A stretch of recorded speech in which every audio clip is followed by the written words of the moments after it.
Pemirsa, surat pernyataan yang dibuat oleh keluarga KD Artaya tak menyurutkan polisi untuk menghentikan penyelidikan. Barang bukti berupa racun pestisida telah dikirim ke laboratorium forensik untuk diteliti.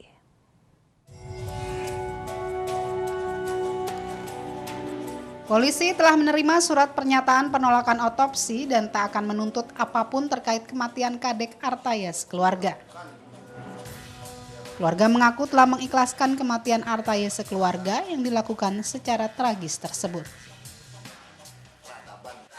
Ikhlaskan lah, udah anak-anak saya, cucu saya, ya, menantu saya diikhlaskan, udah memang udah takdirnya dia kesana. Nah ada lagi keberatan, nah ada apa lagi. Sementara Polsek Tejakule telah mengirimkan sejumlah barang bukti yang ditemukan di lokasi kejadian, termasuk racun pestisida diazinon yang diduga digunakan untuk aksi bunuh diri bersama tersebut.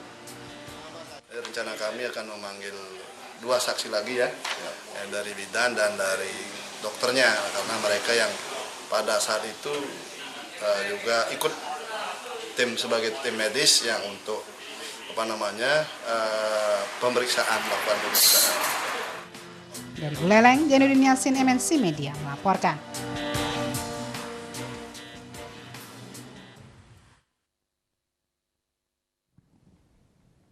Baik, kembali bersama Mbak Ipung, masih di studio News TV Bali, dan memang tadi sebelumnya kita membahas terkait dengan kurangnya kepedulian, begitu baik pemerintah maupun masyarakat.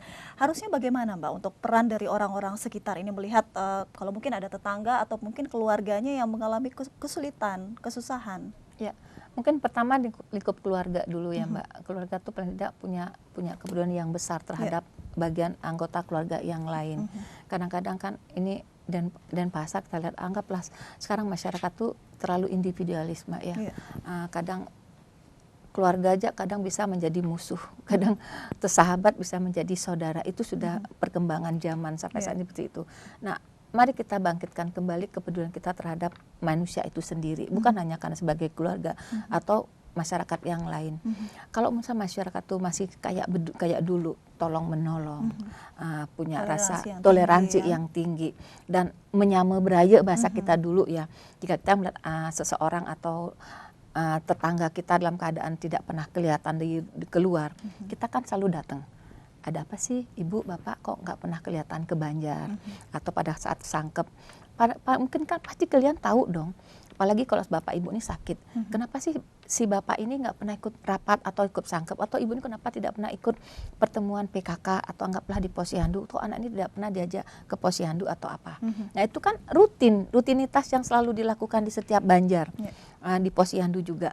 Nah sepertinya ini sudah cukup lama kejadian peristiwa ini terjadi, yang diidap sama 4 korban ini sudah cukup lama mengalami masalah ini, tapi nggak ada yang mau mengetahui apa yang terjadi atau kemungkinan besar dia sudah pernah cerita dengan salah satu keluarga terdekat, tapi keluarga terdekat mungkin menganggap itu itu kan cuma penyakit biasa, nanti juga sembuh.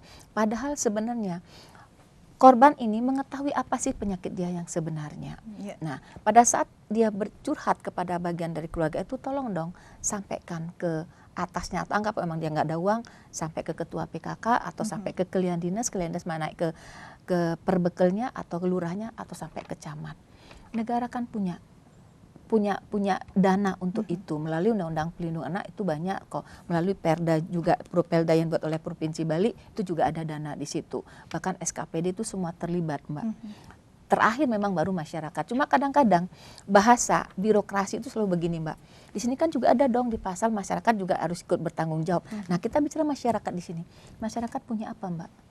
Masyarakat kayak saya nggak punya apa-apa, saya nggak punya uang, saya nggak punya anggaran, saya hanya bisa berbuat sesuai dengan kemampuan saya. Anggaplah menolong satu orang saya mampu, tapi negara kan punya anggaran yang tinggi untuk itu. Nah jangan dong lepaskan lagi ke masyarakat. Tanggung jawab lembaga negara di sini, SKPD yang terkait dalam penerapan Perda Pelindungan Anak ini, siapa di situ?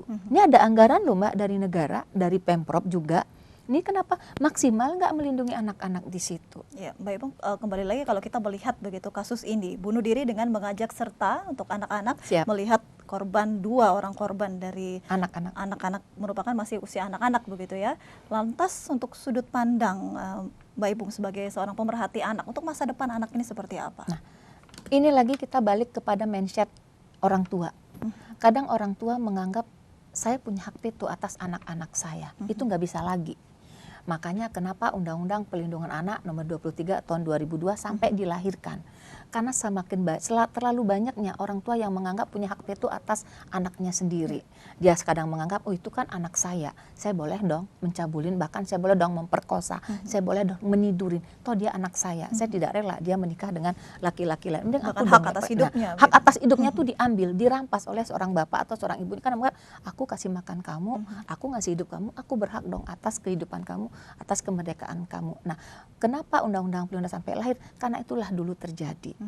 Nah, mungkin sekarang pun masih banyak masyarakat yang tidak paham apa sih hak-hak anak di dalam Undang-Undang Pelindungan Anak Nomor 23 Tahun 2002 dan sudah juga dalam Perubahan Undang Nomor 35 Tahun 2014. Bahkan ada lagi di Perpu Nomor 1 Tahun 2016 kemarin, dan juga sudah menjadi undang-undang juga, Mbak. Undang-Undang Nomor 17 Tahun 2016, perubahan atas pasal 81 dan 82. Nah, ini kenapa? Karena berkembangnya peradaban masyarakat yang saat ini menganggap anak adalah hak paten orang tuanya yang bisa merenggut kemerdekaannya dia, bisa merenggut keperawanan seorang anak, atau bisa merenggut nyawanya anak. Itu kenapa makanya ini dilahirkan. Nah, jadi bisa dipastikan atau kita bisa katakan di sini, orang tua tidak punya hak paten terhadap anak-anaknya. Jadi siapapun orang tua, jangan pernah menganggap dirimu sebagai orang tua boleh mengambil hak hidup anakmu. Kalaupun peraturannya begitu sudah dikeluarkan oleh pemerintah, lantas apa masyarakat sendiri sudah tahu jelas? Apakah sudah ada sosialisasi yang tepat kepada masyarakat sendiri? Saya rasa tidak semua, Mbak, ya. Mungkin kalau Kota Denpasar mungkin bisa dikatakan 60% mengetahui itu. Apalagi TJ Kule kita tahu sangat jauh dari kota ya. Saya rasa sosialisasi tidak segencar di Kota Denpasar atau kota-kota besar yang lainnya. Makanya Perda Perlindungan Anak yang dibuat oleh Pemprov Bali itu harus digalakkan. Intinya ada anggaran-anggaran di sana, lakukan sosialisasi sampai ke tingkat paling bawah, yaitu di Banjar. Dalam keadaan pada saat sangkep atau pada saat rapat-rapat warga di situ, katakan bahwa orang tua tidak punya hak paten atas hidup anaknya. Ya, seberapa penting tentunya hal ini untuk masyarakat, kita akan bahas setelah ini. Dan pemirsa, jangan kemana-mana, sesaat lagi kami akan kembali hadir di Special Report iNews TV Bali.